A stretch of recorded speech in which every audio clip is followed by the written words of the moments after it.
Hey guys, welcome back to my channel, and for today's video we are going to be making some scary Halloween cards. Well, they're not that scary, but you get my drift, right? Anyways, so for this video, I went to Amazon and got several Halloween die cuts, and I'm just coloring it in, trying to give it a gradient effect. I've never been really much of a Halloween celebrator per se, so I've never really bought any dies or any stamp relating to Halloween, so this is my first year doing this. And you know me, of course, I have to make things interesting, so I'm blending in this background die cut here with some purple and some black just to give it more interest. If you like any of these die cut, they're linked below in my description area. Just click on the description, click on read more, I believe, and then the link should be there. So to give this background die a bit more of a spooky layering feel, I went in with some black and purple on the cardstock, just to give it dimension. And also the background for that background, you know how I like to make my stuff complicated. I went in with a brown stamp color, and then I blended in that with some orange as well, just to give it that smoky midnight kind of vibe. I don't know about you guys, but I've never received a Halloween card ever before. I've received birthday, Christmas, Thanksgiving, a just because card, but I've never received a Halloween card. So I just thought it'd be interesting just to make some, and I'm going to send out the Halloween cards this year just to see what some of my family and friends' reaction would be once they receive my cards. Okay, so once I have colored it in, I'm going to glue on the background. I used to use the tape to glue on my background, but I stopped doing that because once I set down the background, I can't move it around, right? And you know, as mentioned in my previous video, I'm terrible at layering and making sure things are lined straight. So of course, you know me, I like liquid glue better because I can kind of like smudge it around a little bit. So here I am, since I pre-cutted a bunch of those dies out, I'm able to now play around with the background, trying to configure where I would put certain images to make it look nice. So I opted on using the witch, but I felt like just the witch and just the dark cardstock didn't give it enough contrast. So I decided to go in with my embossing pen and use some of my embossing powder and just emboss certain areas of the witch just to make him stand out a little bit more. So as you can see there, with the broom, I went in with I don't know what the embossing powder was. I got a very long time ago, so I'm sorry I couldn't give you the exact name, but it's like a brownish color with little specks of white in it. And then I just went in on everything else with a gold. So I gave the witch gold shoes and also gold broomstick. So before I went in with the heat gun, I kind of used a brush to kind of like clean out the excess around, so it doesn't get all over the black image itself, so it doesn't look sloppy pretty much. So there we have it. Once the embossing is done, I just put my foam tape on and glue her onto the background so she looks like she's flying. Okay, so most people will probably stop there, but for me, more is more. So I went in with some bats just to fill up some of that void space that you see right there. And also by adding the bats, I felt like it gives the witch more of a flying vibe as well. It makes it feel like she was mid-flight. Comment down below and let me know what you think. Should I have left the bat out? I feel like it adds to the theme a lot, but you know, that's just me. I just like more.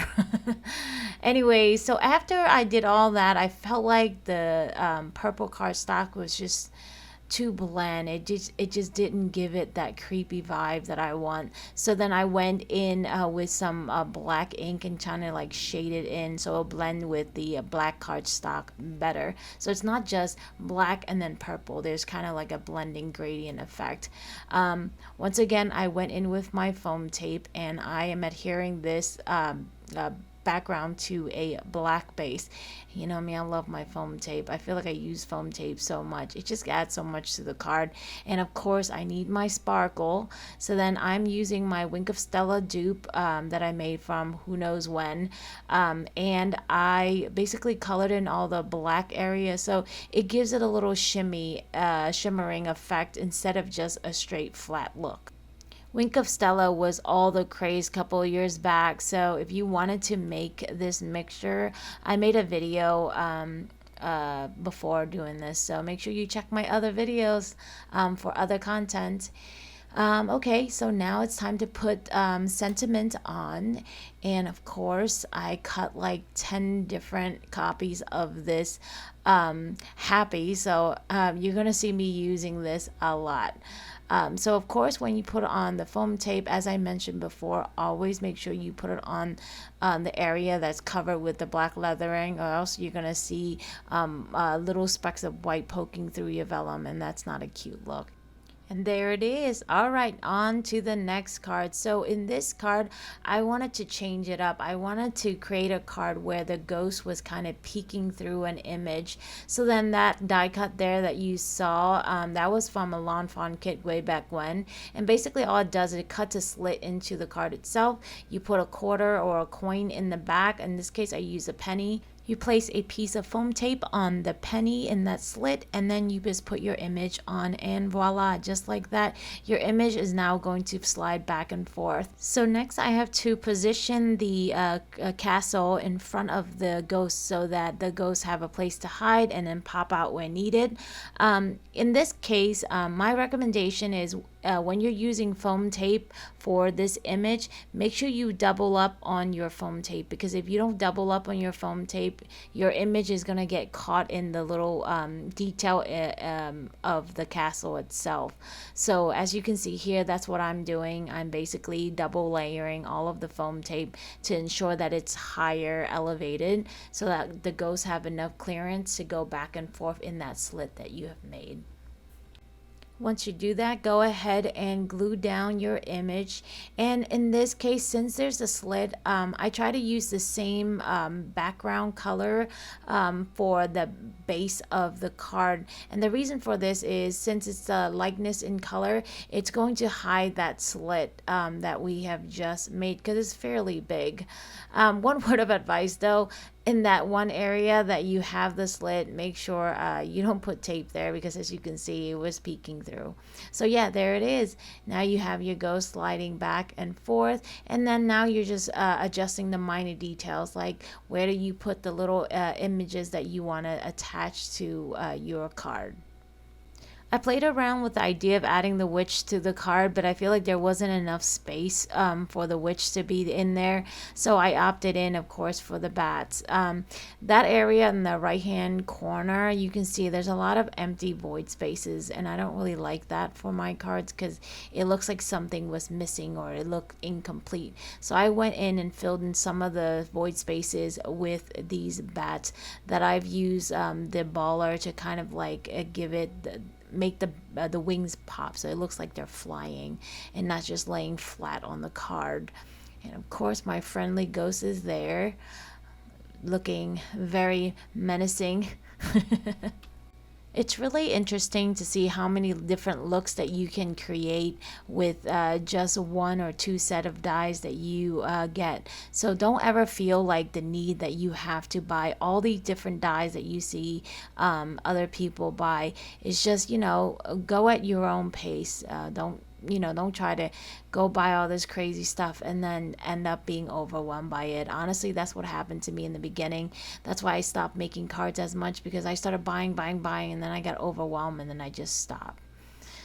Okay, so there it is. I went in with, of course, more is more, right? So I went in with more of the red dye, and then I kind of just blended it in more because I felt like the cardstock was just way too flat. This gives it more of a dark cloud. You know, in the middle of the night, you look outside, you still see little shadows of clouds. So that's why I was trying to achieve.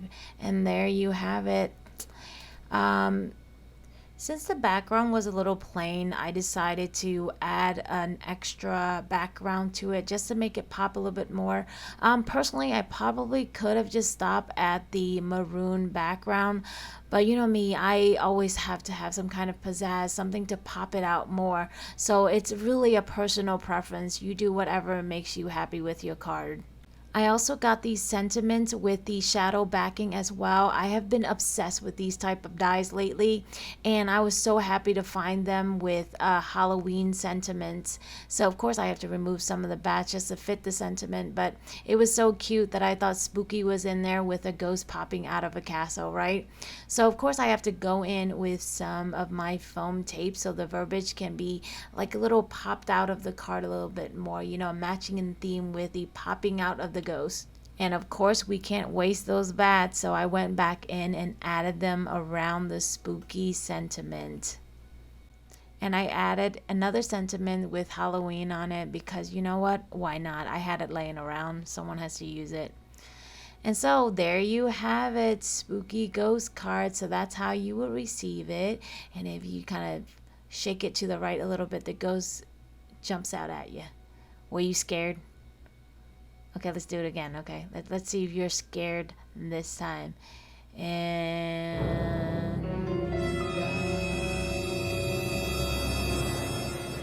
boo. Were you scared? Probably not, right? Okay. Well, I had a lot of fun making this card. I just thought it was so super cute. It's not exactly the scary theme I was going for, but knowing me, I probably can't ever make a scary card anyways. So it's gonna have to be a scary whimsical card. All right, moving on to the next card. Of course, this is also another background that I bought. And this is really cool. As you can see, it's super intricate. It's very interesting, and it's one die. Literally, you run it through your Sizzix or whatever cutting machine you have. And there it is. You have this super fine detail cut out that didn't snag, that didn't cost you much time at all other than using that poking tool to kind of like poke out the little details. But you know, at the end of the day, it worked. I could have never cut this die with my Cricut machine. It would have just snagged halfway every single time. So yeah, I was super happy to have this. So, you know me, I can't just have a flat image, right? I need pizzazz, I need some sort of detail. So I went in and added a moon to it because I felt like it had all the theme that I wanted, but it was missing that kind of like glow. So that's where the moon comes from. And then the next piece, I just poured out some clear liquid glue and I put it in the back of my cat die. Again, it's in the same set. And I put a piece of yellow cardstock at the back just so the eyes would be yellow. It makes it, you know, much creepier. Foam tape, of course. And there it is, just adding two more things and it just pops it out better. That one on the left hand side is just another example of what I did with the exact same die. So instead of leaving the background just empty like the purple side, I added an orange round cutout just to give it more of a background pop. So as I mentioned before, I cut out a bunch of these happy sentiments, so I'm going to use them. So of course I glued the sentiment to the vellum shadow, and then of course foam tape only to the cardstock covered area. Once that's done, I place it where I want it, and then again, Halloween sentiment, because why not? I printed out like 10 or 15 of them, so you're gonna see them over and over again in these cards. But yeah, more bats because you know it just gives it that 3D effect as I mentioned before. So I guarantee you when you start making these cards with this die set, you're gonna see yourself reaching for those bats because they just look cool on everything. Cutting them was definitely a chore because literally it's a tiny little die and you have to cut it like 10, 15 times. So it was definitely a chore cutting it, but once you have it cut and you use it, it's very worth your time because I just feel like it adds so much interest to any of the cards that I've made so far. I promise I have tried resisting putting a glittery background, but I just had to. It was just too dark and it was just there was no sparkles. I had to have a sparkle in the back. So there you have it. This is my 4 cards that I have made for Halloween. I hope you have enjoyed my content, and also enjoyed some of the ideas that I have shared with you guys. I know we're still in September, not Halloween yet, but I figured, if you're gonna order these die set, at least you have some head start in terms of placing your order and actually receiving it in time, so you can start creating these cards. Anyways, thank you so much for watching my video. Make sure you hit that like and subscribe button, and comment down below just to share your thoughts with me. All right, have a good one. Bye.